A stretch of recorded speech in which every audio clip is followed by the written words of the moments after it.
Hi everyone, here's the Chemist once again. On my channel I've talked a bit about my PhD. I'm currently doing my PhD in American literature. I've filmed videos about the life of a PhD and I've talked a little bit about the application process. People have asked me questions and such, but I've never quite talked about what I study, what my thesis is about. That's for a very simple reason, because I do not want to. PhD theses are weird things and they tend to evolve with time. The more you do research, the more you discover new things and new approaches, new ways to look at your texts.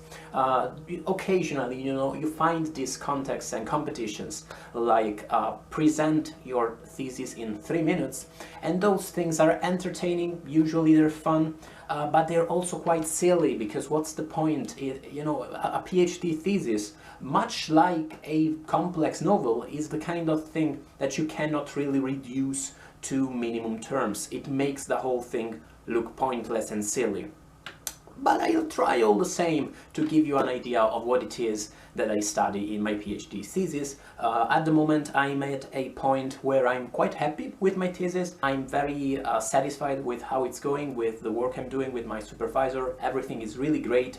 I'm really very lucky. But be advised that this is an informal video, just to give you a general idea and to mention my core text, the text I study in my thesis, and that I'm absolutely sure that 1 year from now, if I were to watch this video 1 year from now, I would probably, it may not make that much sense, because maybe the main focus of my thesis and on my writing will have shifted to a different perspective, and some of the themes and topics I talk about in this video will not be that much important, or may even have to be discarded entirely, and some others maybe will have assumed a prominent role in the study. Whatever. What I study is escapism. I study escapism in contemporary American fiction, both as a theme, as the structural consequences of discussing escapism. I study escapism. Most notably, a thing, actually, a current. Is it a current? Is it a narrative device? Is it a theme? Who knows? Called self-conscious escapist fiction or meta-escapism. I'm still undecided about the term. I'm looking into it, into the implications of both things. One of the things you have to do when you do a PhD, especially in stuff like literature, is be very careful about the words you use. Every book, every reading experience transports the reader to a different world and a distant reality different from our own, even if you're reading about your own going to the mall. But some books, of course, offer a stronger immersive experience and provide escapism to the reader, the pleasure of removing themselves from their everyday reality and their concerns into imaginative, bizarre worlds. Some books contextualize this process, the process of escapism, in order to offer cautionary tales about this. Very famous historical examples of this include Madame Bovary by Flaubert, about this woman who reads so many romance novels, love stories, and she becomes convinced that her life too can be like those stories, except that it can't, and everything goes to shit. Another example, very famous, would be Infinite Jest by David Foster Wallace, a book about the dangers of escapism, of solipsism, of getting so absorbed by entertainment you forget about life in general, and about, of course, the whole thing is handled much more subtly in Wallace's novel. At the same time, you do find what I call self-conscious escapist narratives, which are books that contextualize the process of escapism and the process of narrative escape, and offer a cautionary tale about it, while at the same time also praising what good can be found in this process and in this type of escapes. Again, another very famous historical example of this would be the Don Quixote by Miguel de Cervantes, a book about a guy who reads so many knightly tales that he becomes convinced, he goes crazy basically, he becomes convinced he is a knight himself and that his life is a knightly tale. And his life becomes a knightly tale because that's the kind of bizarre shit happening all the time in literature. But at the same time, as observed by Paul Auster, not the real one, the fictional one you find in The City of Glass, in the New York trilogy, you do not write a book like that if you are not yourself obsessed with those knightly tales. And in many ways, Don Quixote is an appreciation of these tales at the same time as it is a cautionary tale against the dangers of escaping into fiction, of forgetting your reality and forgetting yourself into fictional worlds. Indeed, there are parts in the novel where Don Quixote becomes quite the most sane character in the whole cast, and where the other people who are supposedly sane become much more perverted than he is, especially in the second volume of Don Quixote. Another example would be Northanger Abbey by Jane Austen, about a young woman who becomes so obsessed with Gothic tales she becomes convinced that she is living in a Gothic tale herself. And that's another book that, while offering a cautionary tale against, of the kind, if you read too many books they'll turn your brain into a mush, at the same time it is clearly an appreciation of that genre, of the Gothic novel. And at the same time, her insight granted to her by her reading of these Gothic tales gives her a certain edge in several situations. I explore this idea in these books in my thesis, and by God, know that this is all arguable, this is all complicated stuff. For instance, so many readers, and I totally understand that, could, for instance, say that Don Quixote is not meta-escapism, self-conscious escapism at all. It is actually a straightforward cautionary tale. Some readers may argue that Infinite Jest is also self-conscious escapist fiction because it does offer a certain form of escapism. Some parts of Infinite Jest read very much like a Tom Clancy novel, if you ask me.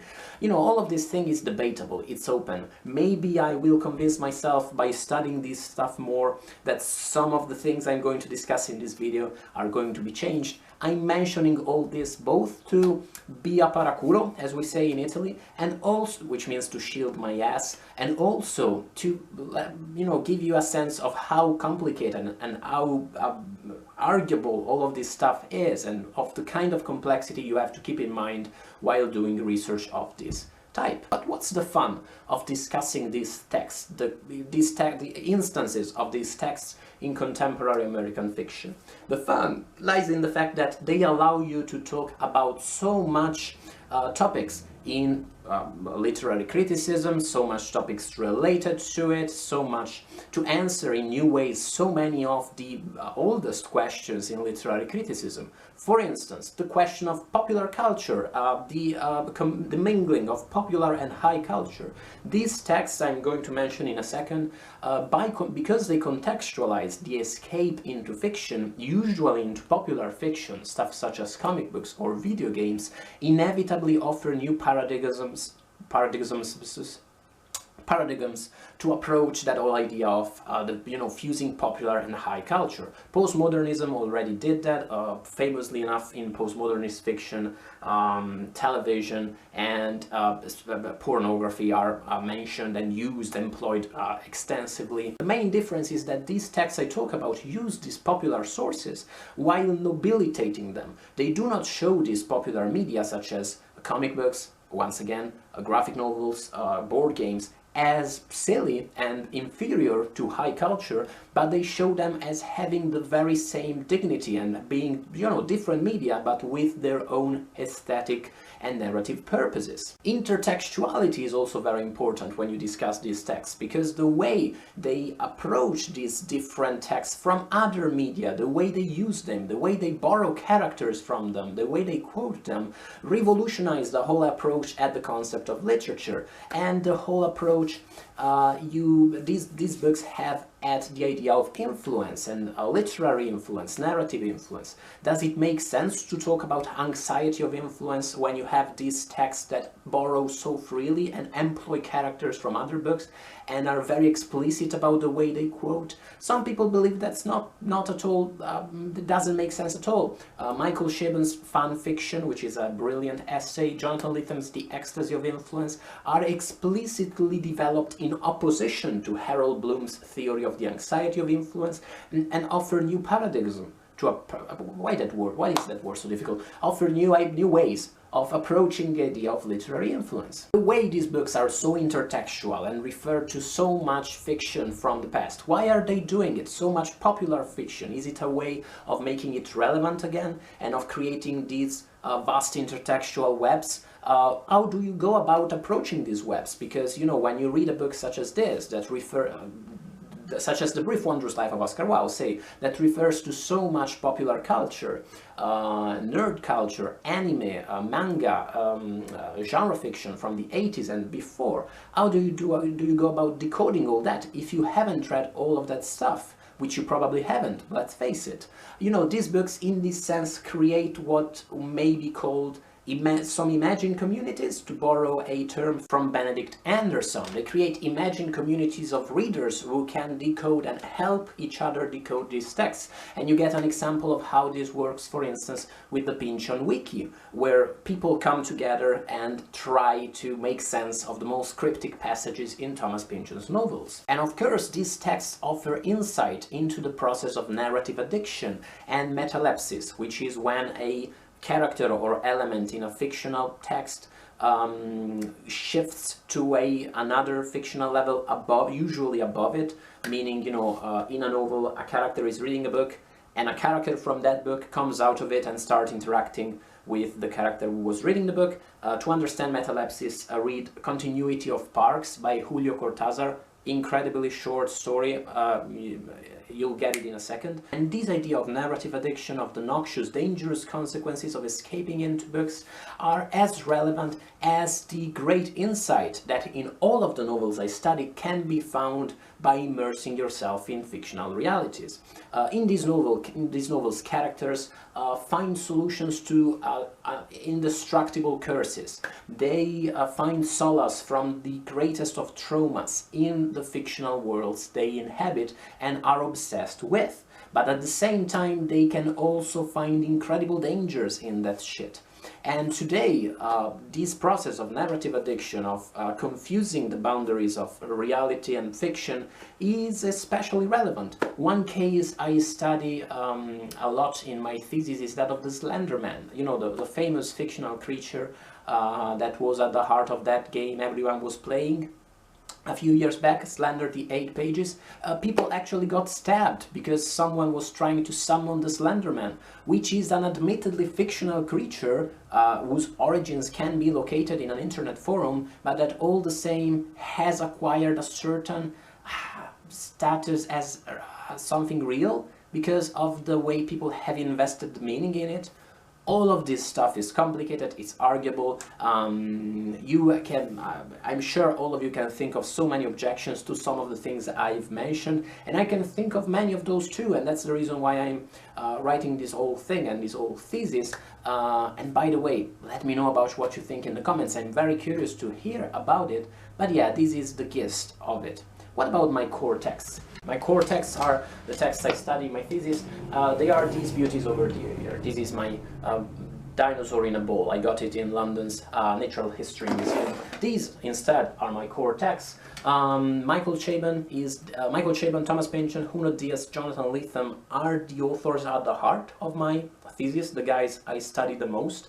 Most notably, Bleeding Edge and Against the Day by Thomas Pynchon, The Brief Wondrous Life of Oscar Wilde by Díaz, by Chabon, most notably Amazing Adventures of Cavalier and Clay, Moonglow, and Telegraph Avenue, Fortress of Solitude by Lethem. All of these are great novels. These are pretty much my favorite novels, so you know, if you take something away from this video, be it that you should read these incredible novels, and Jennifer Egan's The Keep too, that's the other big one. And then of course there are some other texts, not all of them are here, there are some other texts I touch upon more marginally, including Hag's Seed by Margaret Atwood, including the Ice Storm by Rick Moody, and yet more awesome stuff. Among these, there's also The Name of the Rose by Umberto Eco, because one of the things I'd like to do in the future is to study this theme and these types of narratives and these topics which you find inevitably when you deal with these types of narratives, either throughout history, maybe choosing, you know, a certain period in history, or comparatively, by comparing different cultures, which realistically means by comparing American literature with Italian literature,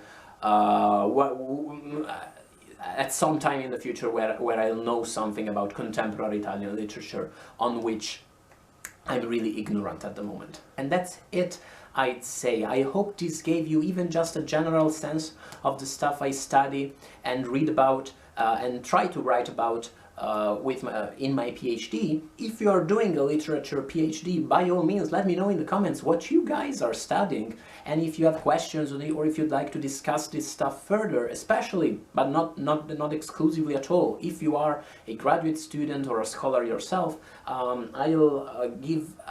you'll find an email address in the description box, together with lots of stuff, links to that short story by Cortazar, links to a lot of stuff, really. Thank you as always for watching, guys. In a second you'll find links on the screen to other videos about PhDs in general I filmed in the past, and I will see you in the next video. Bye, guys.